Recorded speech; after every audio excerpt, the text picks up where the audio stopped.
আজকের পাঠ্যবিষয় মাধ্যমিকের পাঠ্যপুস্তক থেকে নেওয়া পান্নালাল প্যাটেলের লেখা অদল বদল।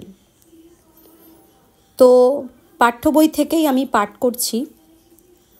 হোলির দিনের পড়ন্ত বিকেল, নিম গাছের নিচে গায়ের একদল ছেলে জড়ো হয়ে ধুলো ছোড়াছুড়ি খেলছিল।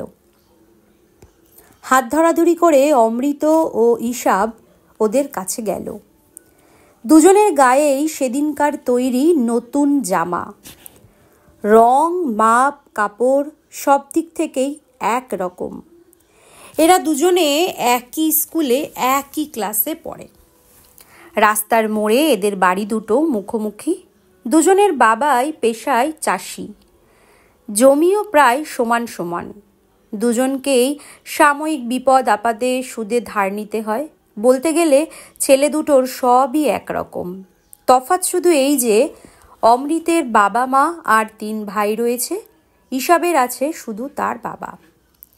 দুই বন্ধুতে মিলে শান বাঁধানো ফুটপাতে এসে বসতে ওদের একরকম পোশাক দেখে দলের একটি ছেলে বলল, ঠিক, তোরা দুজনে কুস্তি কর তো দেখি, তোরা শক্তিতেও সমান সমান না একজন বড় পালোয়ান।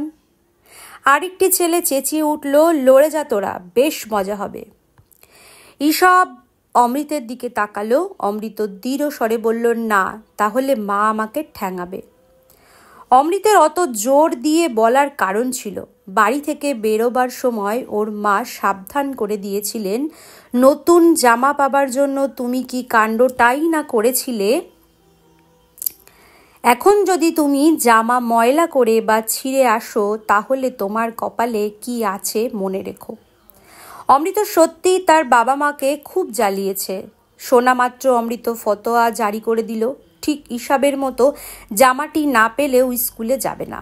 মাও ওকে অনেক বুঝিয়েছিল, ইসাবকে খেতে কাজ করতে হয় বলে ওর জামা ছিঁড়ে গেছে, আর তোরটা তো প্রায় নতুনই রয়েছে। মোটেই না বলে কাঁদতে কাঁদতে অমৃত ওর জামার একটা ছেঁড়া জায়গায় আঙুল ঢুকিয়ে আরও ছিঁড়ে দেয়। মা তখন ওকে বেকায়দায় ফেলার জন্য বললেন, নতুন জামা দেবার আগে ইসাবের বাবা ওকে খুব মেরেছিল, তুইও সেরকম মার খেতে রাজি আছিস? অমৃত এতেও পিছপা হতে রাজি নয়। ও মরিয়া হয়ে বলল, ঠিক আছে, আমাকে বেঁধে রাখো, মারো, কিন্তু তোমাকে ইসাবের মতো একটা জামা আমার জন্য জোগাড় করতেই হবে। ইসাবের মা এসব ঝামেলা থেকে বাঁচবার জন্য বললেন, ঠিক আছে, তোর বাবাকে নিয়ে গিয়ে বলগে।